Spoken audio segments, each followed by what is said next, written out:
So here's my grow setup. What I'm doing this video on today is the fogger setup for my tent. I've got my double exhaust sort of function going, so I have an intake up here and the exhaust that runs simultaneously.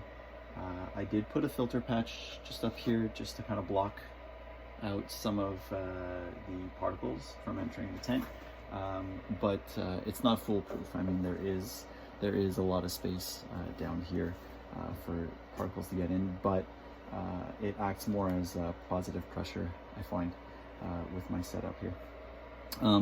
But the main focus of my video being the fogger. I've set up some PVC pipes into my tent. I'll do a little bit of a close-up in a bit, and it all gets passed up through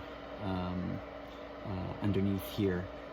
What you see is this this V bracket here. I wasn't able to find anything to kind of block this section here and get like a proper V-neck sort of PVC fitting.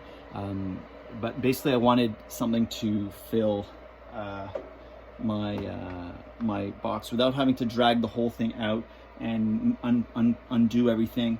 So the idea is that I'll use this large funnel which I bought. I did custom cut it so that it's fitted to the PVC, and I have a stopper here. Basically, the stopper is just to prevent any fog or mist from coming up out of the where I don't want it. So typically I would fit it here, and I would just take my 5-gallon bucket and load it up, which I will do in a bit, so I'll leave that there. Down here I have jimmied a little floaty just to indicate when my water is low. You'll be able to see 2 little red lines on there.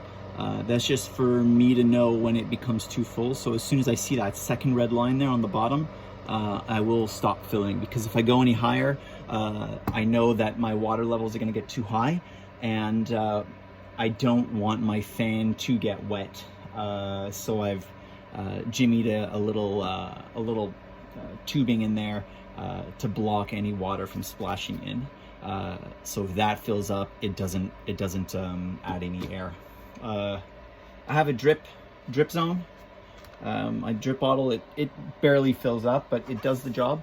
I have one that comes out from the corner of the tent. I've drilled a little bit of a hole into my box here, and I have another one for the exhaust. So if any water condensation gets sort of stuck or pulled, I have it going down into these bottles here. So I'm gonna try and take this out and show you what I've done. I'm playing around also with my my humidity. Right now I have it set at 90 because I'm growing lion's mane, and I heard they want a little bit higher humidity. But what I'm gonna be doing is constantly changing that depending on what I'm growing. These are a little bit older, so, and I think there might have been a temperature issue, so they have browned a bit. But maybe I could add a little bit more humidity or fresh air. I'm still looking into that. Anyway, coming back to the box, I'll switch you around here.